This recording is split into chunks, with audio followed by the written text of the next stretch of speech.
जलवायु परिवर्तन के प्रतिकूल प्रभावों से मुक्त होने के अधिकार को एक विशिष्ट मूल अधिकार के रूप में मान्यता देकर सुप्रीम कोर्ट ने स्वस्थ पर्यावरण और टिकाऊ विकास के पक्ष में बात आगे बढ़ाई है। शीर्ष अदालत ने बहुत पहले इस बात को मान्यता दी थी कि स्वच्छ पर्यावरण में रहने का अधिकार संविधान के अनुच्छेद 21 के तहत मिले जीवन के अधिकार का हिस्सा है। हालांकि अदालत अब इस नतीजे पर पहुंची है कि जलवायु परिवर्तन से बचाव का अधिकार और एक स्वास्थ्यप्रद पर्यावरण का अधिकार एक ही सिक्के के दो पहलू हैं और साल दर साल जलवायु परिवर्तन से बढ़ते खतरे के मद्देनज़र अब समय आ गया है कि पहले वाले पहलू को एक अलग अधिकार के रूप में बरता जाए। उसने विस्तार से समझाया है कि जलवायु परिवर्तन से जुड़ी अनिश्चितताओं ने बढ़ते तापमान, तूफान और सूखे से लेकर फसल खराब होने के चलते भोजन की किल्लत और वेक्टर जनित बीमारियों में बदलाव तक विभिन्न कारकों के जरिए किस तरह जीवन पर प्रतिकूल प्रभाव डाला है। अगर पर्यावरणीय गिरावट और जलवायु परिवर्तन की वजह से भोजन व पानी की किल्लत होती है तो समानता के अधिकार का भी उल्लंघन होगा, क्योंकि गरीब और वंचित समुदाय इस प्रतिकूलता का सामना नहीं कर पाएंगे। जलवायु परिवर्तन पर अदालत द्वारा जोर दिया जाना एक ऐसे मामले में सामने आया जिसने सौर ऊर्जा की ट्रांसमिशन लाइनों के चलते कई ग्रेट इंडियन बस्टर्ड गोडावर पक्षी की मौत पर चिंता जताई। यह चिंता अपना उत्सर्जन घटाने और गैर जीवाश्म ईंधन स्रोतों से अपनी ऊर्जा क्षमता बढ़ाने का लक्ष्य पूरा करने के भारत के अंतर्राष्ट्रीय दायित्व के खिलाफ खड़ी हुई है। पैरा यह प्रसंग देश के कुछ खास हिस्सों के लिए एक जटिल पहेली है। पीठ 3 केंद्रीय मंत्रालयों पर्यावरण, बिजली और नवीन एवं अक्षय ऊर्जा की एक याचिका से रूबरू थी, जिसमें अदालत के अप्रैल 2021 के उस आदेश में संशोधन की मांग की गई थी जिसमें अति संकटग्रस्त गोंडवाना पक्षी को राजस्थान और गुजरात में सौर ऊर्जा कंपनियों की विद्युत पारेषण ट्रांसमिशन लाइनों से टकराकर मरने से बचाने के लिए कहा गया था।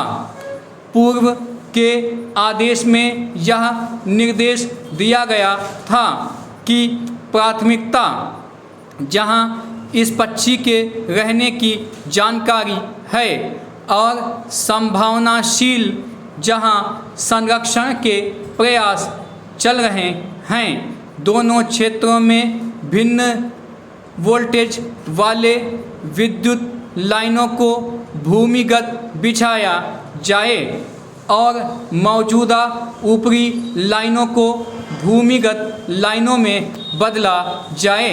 यह भी निर्देश दिया गया कि चिन्हित क्षेत्रों में उच्च वोल्टेज लाइनों को जमीन के नीचे किया जाए। संशोधन की मांग इस आधार पर की गई कि इन्हें भूमिगत लाइनों में बदलना तकनीकी रूप से संभव नहीं है और यह प्रक्रिया बहुत महंगी है तथा इस आदेश का अक्षय ऊर्जा क्षेत्र पर प्रतिकूल प्रभाव पड़ा है, खासकर इसलिए कि यह इलाका सौर और पवन ऊर्जा के लिहाज से काफ़ी संभावनाशील है। अदालत ने अब एक विशेषज्ञ समिति को भूमिगत और भूमि के ऊपर लाइनों की सीमा पर निर्णय लेने को कहा है और अपने पूर्व के आदेश वापस ले लिए हैं। यह दुर्भाग्यपूर्ण है कि देश में कार्बन उत्सर्जन को घटाने का लक्ष्य और अति संकटग्रस्त प्रजातियों को बचाने की ज़रूरत एक दूसरे के खिलाफ खड़े हैं। इसका हल जितनी जल्दी ढूंढा जाए उतना बेहतर है। पैरा इस हफ्ते प्रधानमंत्री नरेंद्र मोदी ने मॉरीशस का दौरा किया और नवनिर्वाचित प्रधानमंत्री नवीन रामगुलाम से मुलाकात की। यह उनके पिछले दौरे के एक दशक बाद हुआ।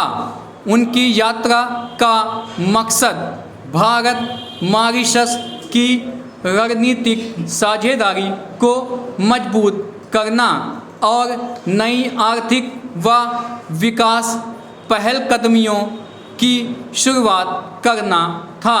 रामगुलाम का पिछला कार्यकाल 2005 से 14 और मोदी का कार्यकाल बहुत कम समय के लिए एक साथ था, लेकिन दोनों नेताओं ने नज़दीकी रिश्ते बनाए रखे हैं।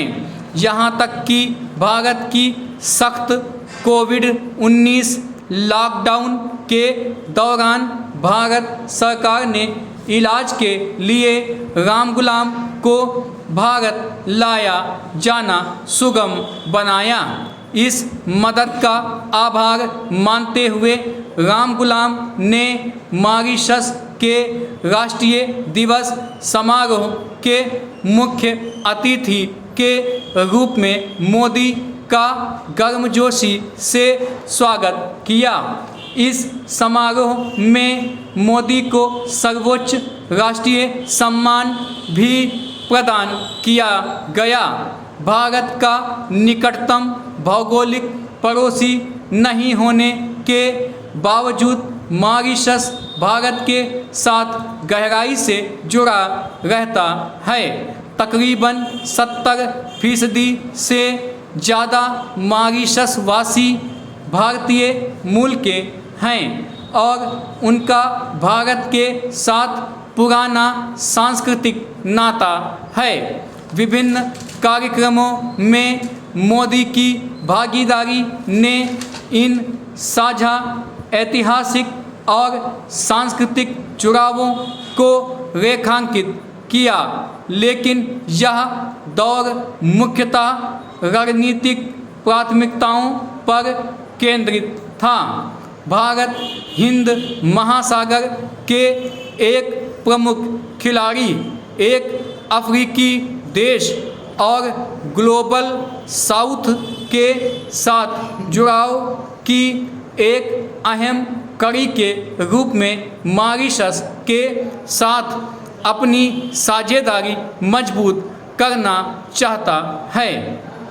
इस गहरी होती साझेदारी के अंग के रूप में दोनों नेताओं ने अपने रणनीतिक संबंधों के स्तर को उन्नत किया और रक्षा सहयोग बढ़ाने की प्रतिबद्धता जताई।